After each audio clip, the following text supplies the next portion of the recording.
Hello everyone, कैसे हैं आप सभी। आशा करती हूँ आप सब बढ़िया होंगे, स्वस्थ होंगे, मस्त होंगे और अच्छे से जो है दोस्तों अपनी तैयारी पर लगे होंगे। तो आज जो है दोस्तों उत्तराखंड जीके की एक महत्वपूर्ण टॉपिक को हम कवर करेंगे, जिसमें कि जो है दोस्तों आज हम पढ़ने वाले हैं गोरखा शासन के समय लिए जाने वाले कर। ठीक है, हर एक एग्जाम में जो है दोस्तों करों से रिलेटेड क्वेश्चन आपके पास बनते हैं, तो उसी को टारगेट करते हुए जो है दोस्तों आज हम गोरखा शासक के समय लिए जाने वाले करों को देखने वाले हैं। इससे पहले वाली क्लास में जो है दोस्तों चंदों के टाइम पीरियड में जो कर चंदों द्वारा लिए गए थे उनको देखा था, और ये भी टॉपिक भी जो है दोस्तों आप सभी के लिए मोस्ट इंपॉर्टेंट रहने वाला है। ठीक है, तो चलिए दोस्तों शुरू करते हैं।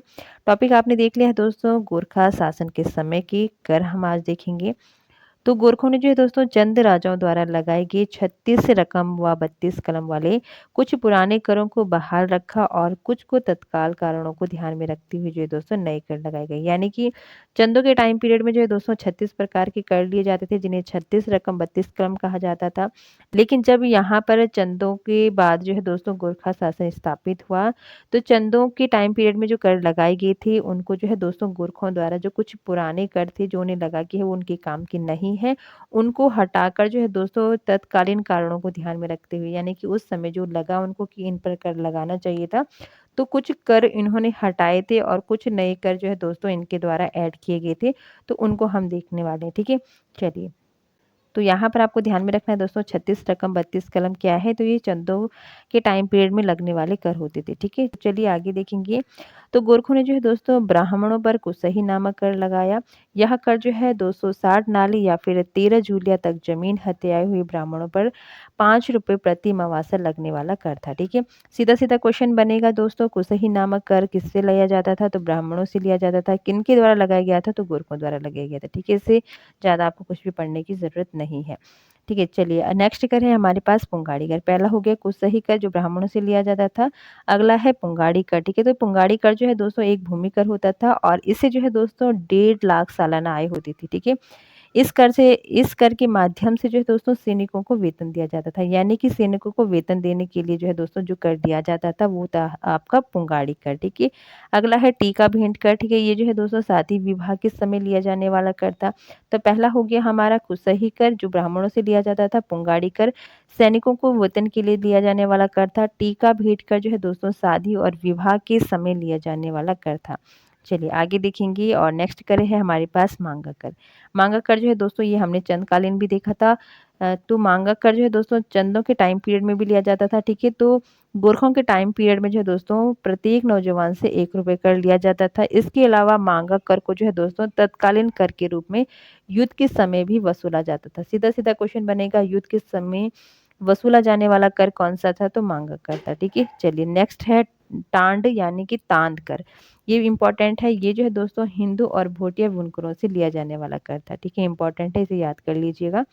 अगला है तिमारी कर। तो सैनिकों को देय वेतन होता था, जिसके तहत जो है दोस्तों फौजदार को 4 आना और सूबेदार को 2 आना देने पड़ते थे। ठीक है, तो सैनिकों को दिया जाने वाला वेतन था आपका तिमारी कर। इसके अलावा सलामी, तो ये एक प्रकार का नजराना कर था। ठीक है, नेक्स्ट है मिजारी कर। ये इंपॉर्टेंट है दोस्तों। तो मिजारी जो कर है दोस्तों ये शिल्प कर्मियों और जागरी ब्राह्मणों से लिया जाने वाला कर था। ठीक है, सीधा सीधा क्वेश्चन ऐसे ही बनने वाले हैं दोस्तों कि शिल्प कर्मियों और जागरियों से लिया जाने वाला कर कौन सा था, या फिर पूछा जाए कि मिजारी कर किन से लिया जाता था। ठीक है, तो आपको ध्यान रखना है मिजारी कर जो है दोस्तों ये शिल्प कर्मी और जागरी ब्राह्मणों से लिया जाने वाला कर था। अगला कर है दोस्तों मोकर। ठीक है, ये प्रत्येक परिवार से लिया जाने वाला कर था और प्रत्येक परिवार पर जो है दोस्तों 2 रुपये कर लगाया जाता था। ये कर जो है दोस्तों चंदों के टाइम पीरियड में भी लिया जाता था और इस कर को कहा जाता था गरही पछई कर। ठीक है, यानी कि पूछा जाए गरही पछई कर या फिर पूछा जाए मोकर, तो ये क्या है, प्रति परिवार पर लगने वाला 2 रुपया कर होता था। ठीक है, चलिए नेक्स्ट है दोस्तों आपके पास सायर यानी कि सीमा और चुंगी कर। मरोकर तो पुत्रहीन व्यक्ति से लिया जाता था मरोकर। ठीक है, घी कर तो दुधवा पशुओं पर लगने वाला कर होता था। रहता कर तो गांव छोड़कर भागे हुए व्यक्ति पर भी जो है दोस्तों यहाँ पर कर लगता था, वो था आपका रहता कर। बहता कर तो छिपाई हुई संपत्ति पर लगने वाला कर था। इसके अलावा गोरखों के टाइम पीरियड में गोबर और पुछया नामक कर भी लिए जाते थे। सैन्य फागुन जो है दोस्तों गोरखों के उत्सवों का खर्चा होता था। इसके अलावा दुनिया कर, ठीक है, ये भी इंपॉर्टेंट है। तो जो दुनिया कर होता था दोस्तों ये मेवाती और हेंडी बाबर में जो है पहाड़ी पशुचारकों द्वारा वसूला जाता था। इसके अलावा जो है दोस्तों राज कर्मचारियों से लगान की जानकारी लेने के लिए जान्य शून्य कर देना पड़ता था। यानी कि अगर आपको राज कर्मचारियों से लगान की जानकारी लेनी है तो इसके लिए भी जो है दोस्तों आपको जाननीय और शून्य कर देना पड़ता था। ठीक है, अगला है पुगड़ी या फिर पुगरी कर। तो ज़मीन और जायदाद जो है दोस्तों हस्तांतरण के लिए एक मुश्त देना पड़ता था। ठीक है, तो उसे कहा जाता था पुगड़ी या फिर पुगरी कर। अगला है अधीन दफ्तरी। तो अधीन दफ्तरी जो है दोस्तों यह कर राजस्व कर्मचारियों की वेतन के लिए खस जमींदारों से लिया जाता था। ठीक है, तो इम्पोर्टेंट क्या है कि ये कर जो है दोस्तों ये खस जमींदारों से लिया जाता था। तो इम्पोर्टेंट है दोस्तों आपका अधनी दफ्तरी, यानी कि यह जो कर है ये खस जमींदारों से लिया जाता था। ठीक है, चलिए आगे देखेंगे। और नेक्स्ट है दोस्तों हमारे पास गांव के प्रधान थोकदार के अधीन होते थे और जिन्हें जो है दोस्तों राजकर के अलावा इनको दस्तूर भी देना पड़ता था। गोरखा शासन में काश्तकारों से कर ठेकेबंदी के आधार पर लिया जाता था। गोरखा शासन में सेवा के बदले दी जाने वाली भूमि को कहा जाता था मनोचोल। ठीक है, अगला है कल्याण धन, केरू, बख्शीश, ऊपरी रकम। ये सभी क्या है दोस्तों गोरखाकालीन कर है। ठीक है, यानी कि कल्याण धन, केरू, बख्शीश और ऊपरी रकम ये क्या है कर है। ठीक है, इसके अलावा आपको ध्यान में रखना है 1812 ईस्वी में नेपाल ने जो है दोस्तों भूमि व्यवस्था सुधार के लिए काजू काजी बहादुर भंडारी को भेजा था जिसने भू प्रबंधन किया था। ठीक है, इंपॉर्टेंट है। तो कब भेजा था 1812 में भूमि व्यवस्था सुधार के लिए भेजा था दोस्तों आपका काजी बहादुर भंडारी को। ठीक है, चलिए आगे देखेंगे। और अगला कर है दोस्तों, ठीक है, और अगला है दोस्तों गोरखों ने कर वसूलने के नियम बनाए जिन्हें कहा जाता था बलि। ठीक है, पूछा जा सकता है कि गोरखा टाइम पीरियड में बलि क्या होती थी। तो बलि जो है दोस्तों कर वसूलने के कुछ नियम होते थे। चलिए नेक्स्ट है दोस्तों रण बहादुर चंद्रिका, इंपॉर्टेंट है। ठीक है, पूछा जा सकता है किसकी रचना है। तो राय बहादुर चंद्रिका जो है दोस्तों कवि मौला राम की जो है रचना है और इसके लिए नेपाल सरकार ने इन्हें जो है दोस्तों जागीर दी थी।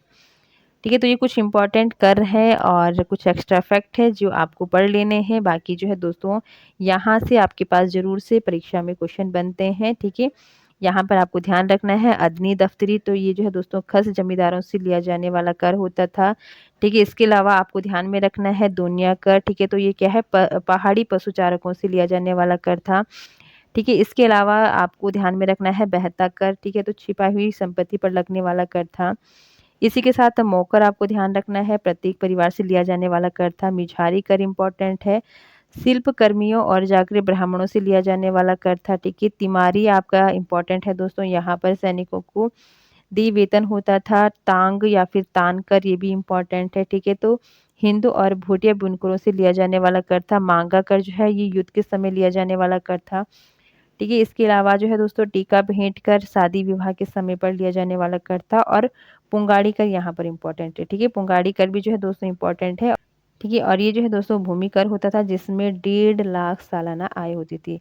इसी के साथ कुछ सही कर आपको ध्यान रखना है जो ब्राह्मणों से लिया जाता था। ठीक है, तो ये थे दोस्तों कुछ महत्वपूर्ण कर जो गोरखों द्वारा लिए गए थे। ठीक है, तो इसी प्रकार के कुछ नए टॉपिक हैं दोस्तों जिनको हम कवर करने वाले हैं। फिलहाल आज की क्लास आपको कैसे लगे कमेंट बॉक्स में ज़रूर बताना और वीडियो अगर अच्छी लगे दोस्तों तो वीडियो को शेयर लाइक ज़रूर कर दें और चैनल को सब्सक्राइब कर दें। बाकी मिलते हैं दोस्तों नेक्स्ट क्लास में। आज के लिए इतना ही, धन्यवाद।